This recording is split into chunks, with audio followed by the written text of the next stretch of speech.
তেও জঙ্কুক বাড়ি ফিরল রাত 8টার দিকে। বেজা শরীর নিয়ে দরজা পেরোতেই যেন সবাই তাদের ঘিরে ধরলো। জঙ্কুক এত মহিলা মানুষ দেখে একটু হতভম্ব হয়। সবাই তাকে আর চোখে দেখে ফিস ফিস করছে। জঙ্কুকের এসব একদমই ভালো লাগছে না। সুগাকে যে ডাক দিবে তারও উপায় কই, ব্যাটা তো কাদায় ডুব দিয়ে উঠেছে।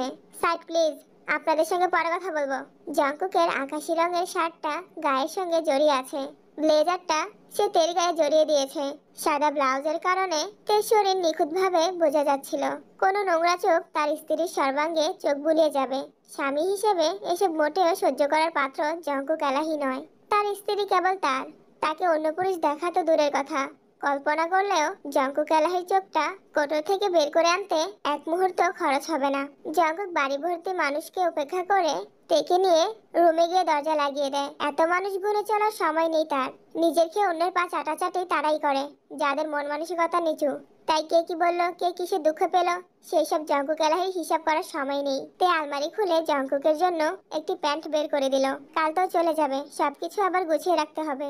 নিজের জন্য একটি সুতি কামিজ হাতে নিয়ে জঙ্কুকের দিকে ফিরে বলল, আপনি আগে গোসলটা সেরে আসুন, আমি পরে যাচ্ছি। পরে কেন? একসঙ্গে সমস্যা কোথায়? আপনার সঙ্গে গোসলে যেতে পারবো না। দুদিন পর যে সুন্দরী আমার গাদার মা হবে সেই কিনা বলছে আমার সঙ্গে গোসলে যাবে না। ধুর বউ, চলো তো। যা দেখার আমি আগেই দেখেছি, এখন আর লজ্জা পেতে হবে না, কারণ লজ্জা তো আমি আগেই ভেঙে দিয়েছি আমার শক্ত রোমান্সে। আপনি না। জঙ্কুক থেকে কুলে তুলে ঠোঁটে ঠোঁট ছুঁয়ে গোসলখানার দিকে এগোতে এগোতে বলল, আমি তোমার মনের মালিক, দেহের উত্তরাধিকারী। তুমি আমার অর্ধাঙ্গিনী আর আমি তোমার অর্ধাঙ্গ। না মান, প্লিজ পরে যাব।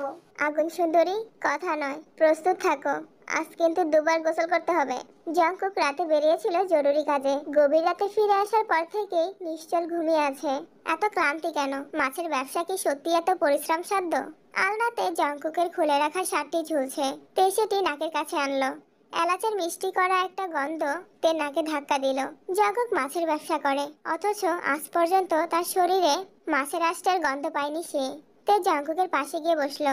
উপর হয়ে থাকা লোকটার পিঠের দিকে নজর পড়লো। পিঠে আঁচড়ের দাগ, এই নকশাগুলো তে করেছে। ভাবতেই বড্ড লজ্জা লাগছে। তে উঠতে যাবে, তার আগে জঙ্কুক নড়ে চড়ে বলল, বউ, ক্লোজ আপ। উঠে তৈরি হন, নাস্তা খেতে হবে না? আগে একটু আদর দরকার প্রিয়তমা। ব্যায়াম না করলে শরীরের আড়মোড়া ভাব ভাঙবে না। শরীরে এনার্জি নেই, কাছে আসো, একটু রিচার্জ হই। জঙ্কুক তের কোমর ধরে কাছে টেনে ঘাড়ে মুখ ডোবানোর আগেই হঠাৎ দরজা খুলে যায়। কে একজন চিৎকার করে বলে ওঠে, আরে মা, আস্তাগফিরুল্লাহ, ছেলেমেয়েরা এখন আর রাত দিন মানে না। চুল পাকার পরও তো দেখি হাবাইত্যাগিরি ছাড়েননি। এখন কি আমার রুমের বাইরে ডু নট ডিস্টার্ব লিখে রোমান্স করতে হবে, নাকি অন্যের ভালোবাসা দেখে অ্যালার্জি হচ্ছে? কিরমিতে চুলকায়? আমার কাছে কিন্তু ওষুধ আছে, আমি আবার কিরমির ডাক্তার। জঙ্কুক আরো কিছু বলতে যাচ্ছিল, তবে তার আগে তে তার মুখ চেপে ধরলো। লোকটার মুখ তো নয়, একেবারে অবাধ্য বন্দুকের নল, যখন তখন গুলি ছোড়ার স্বভাব। ইয়ঞ্জনের প্রতিবেশী নাহারের মা রোজি। বুড়ির বয়স হয়েছে, যদিও কানের সমস্যাটা বড্ড বেড়েছে। 3-4 বার একই কথা বলার পর বোঝে। আর সেই কিনা আজ সকাল সকাল হাজির হয়েছে তের বর দেখতে। দরজা ঠেলে ঢুকেছে বটে, কিন্তু যে পরিস্থিতিতে পড়তে হলো তা হয়তো কল্পনাতেও ছিল না। জঙ্কুকের কথা শুনে তার প্রতিক্রিয়া এতক্ষণে আগুনের ফুলকির মতো হওয়ার কথা ছিল, তবে হয়নি, কারণ সে বেচারি কানেই তো শুনতে পায় না। জঙ্কুকের মুখের কথা শুনে তে লজ্জায় খাটের কোণে গিয়ে দাঁড়ায়। বুড়ির সামনে এমন নির্লজ্জ কথা বলার পরও সে দিব্যি হাসছে। হ্যাঁ রে তে, তোর বেটার শরীর তো একেবারে ফিটফাট, একেবারে খাসা জোয়ান মুরুদ পেয়েছিস। ওরে বুড়ি, তোমার শোনার সমস্যা, মাগার তুমি কিন্তু আমাকে ঠিকই চিনেছো। পুরাই খাসা আমি। তোমার নাতনি তো লোড নিতে পারে না, ওকে ডিভোর্স দিয়ে চলো, তোমার সঙ্গে শক্ত রোমান্সটা সারি। আরে মা, খাসির মাংস খাবে? এই তে, তোর মামি এত খাটাস কেন? তোর বেটাকে একটু মাংস রেঁধে খাওয়াতে পারলো না? ওনাকে সাইন ল্যাঙ্গুয়েজে বুঝিয়ে ঘর থেকে বিদায় করো প্রিয়তমা। আমার এখনো তোমার সঙ্গে লাভ ল্যাঙ্গুয়েজ নিয়ে খেলা করা বাকি আছে। তের আর কিছু বলতে হলো না। রোজি নিজেই উঠে তের কানের কাছে গিয়ে কিছু একটা বলে তবা কাটতে কাটতে রুম থেকে বিদায় নিল। তে তো লজ্জায় মরি মরি। কি রে বউ, থেরাপির সময় তো এমন লজ্জা পাও না, আর ওই বুড়ি কি এমন বললো যে মুখে ন্যাচারাল ব্লাশন চলে এসেছে? আপনি তো দেখছি ব্লাশনও চিনেন, খুব অভিজ্ঞতা আছে মনে হয়। অভিজ্ঞতা তো মানুষের কত কিছুতেই থাকে না বউ, আস্তে আস্তে সবকিছুতেই অভিজ্ঞতা লাভ করতে করতে মানুষ অভিজ্ঞ হয়ে যায়।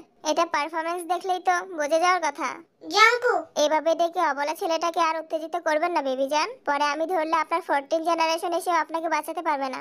জাঙ্কুক উঠে যায়, শরীর ব্যথা করছে, গোসল করতেই হবে। সে ট্রাউজারের ফিতায় হাত বুলাতে বুলাতে বলল, আমার ফিতাটা ঠিক আমার জবানের মতো, হুটহাট খুলে যায়। তুমি আবার অন্য কিছু ভেবো না, ফিতার চাবি তোমার হাতে কিন্তু জন্মের আগে দিয়ে রেখেছি। অন্য নারী দেখে খুলে যাওয়ার আশঙ্কা তো দূরের কথা, আশঙ্কার অবধি নেই।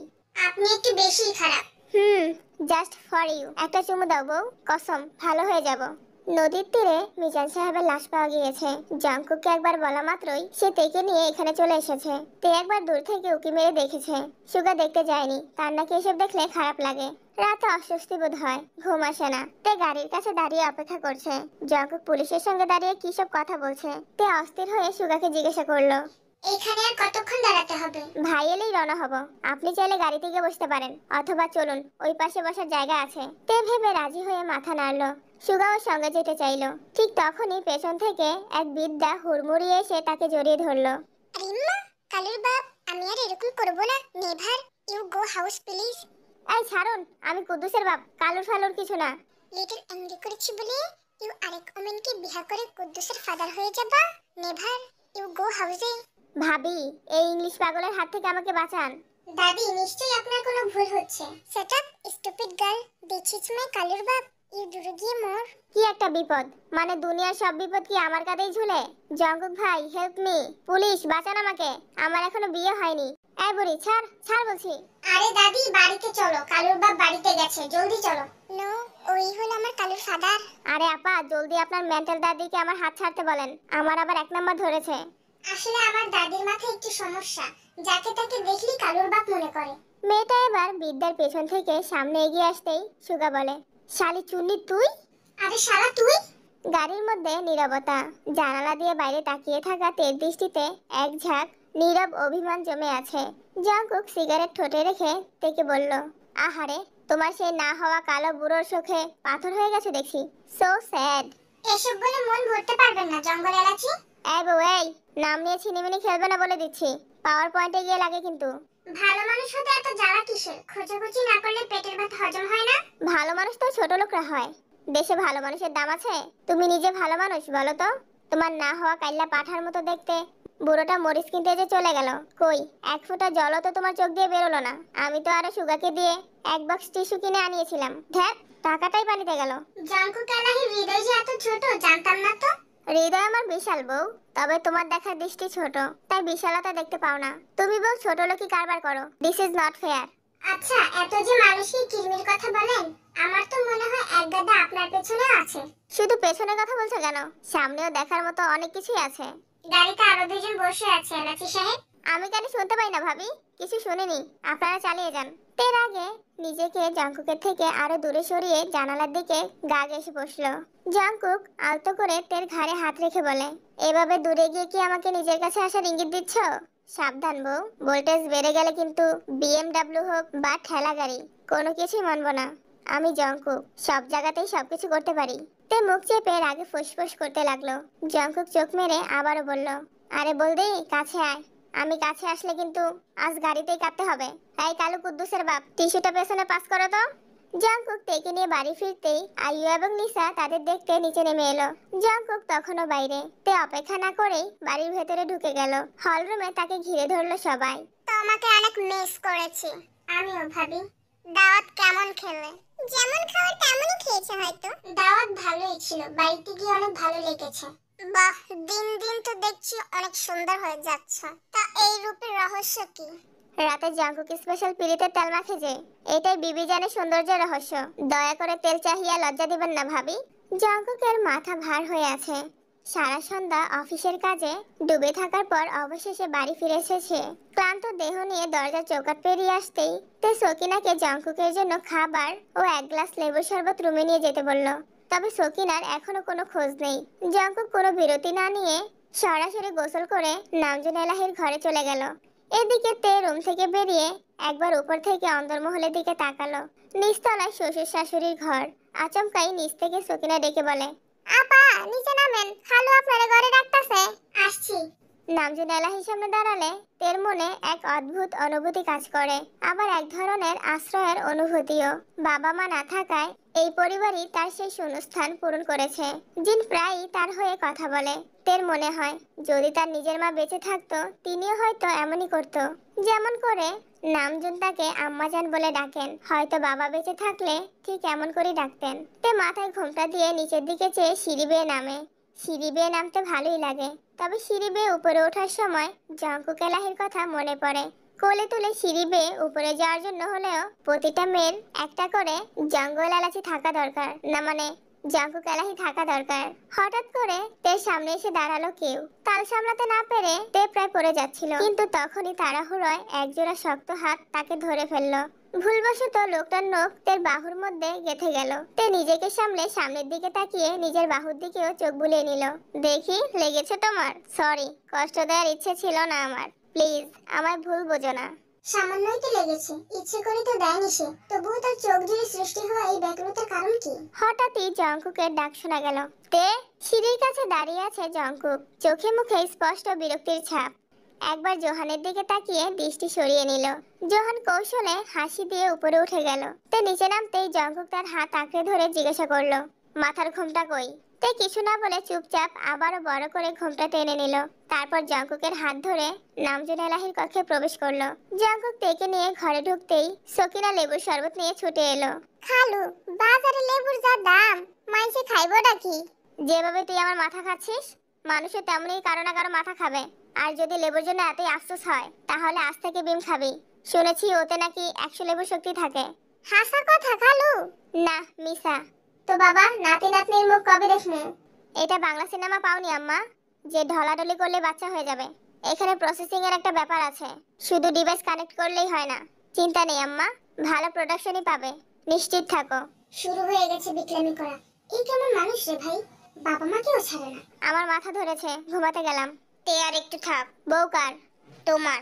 তাহলে আমার সঙ্গেই যাবে, তুমি নিজেটা নিয়ে থাকো।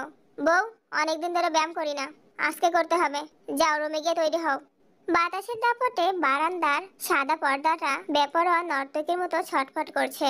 দূর আকাশের মেঘগুলো একত্রিত হয়ে ভারী হয়ে উঠেছে। সকিনা ভাত দিয়ে গেছে, খাইয়ে দিব? জঙ্কুক কোনো জবাব দেয় না। মুখে বলেছে মাথা ধরেছে, অথচ ল্যাপটপ কোলের ওপর নিয়ে এক নাগাড়ে কাজ চালিয়ে যাচ্ছে। জবাব দিচ্ছেন না কেন? উঠুন, আমি আগে মশারি টাঙাই। তে জঙ্কুকের দিকে এগিয়ে আসতেই হঠাৎ বজ্রপাত হয়, সঙ্গে প্রবল দমকা হাওয়া। বাতাসের ঝাপটায় তার বাহুর উপর থেকে আঁচল সরে যায়, কিন্তু তে সেদিকে খেয়াল নেই। বারান্দায় কাপড় আছে, ভিজে যাবে, একটু নিয়ে আসবেন? এই ভয়ানক আবহাওয়ায় ওখানে যেতে ইচ্ছে করছে না। এমনিতেও সেদিন দুটো লাশ পাওয়া গেছে। জঙ্কুকের চোখ অনেক আগেই ল্যাপটপের পর্দা ছাড়িয়ে তের দিকে চলে গেছে, তবে তার দৃষ্টি পড়েছে তের ডান বাহুতে। ফর্সা নরম চামড়ার উপর নখের গভীর দাগ বসে আছে। কতটা শক্তি প্রয়োগ করলে এমন দাগ পড়ে?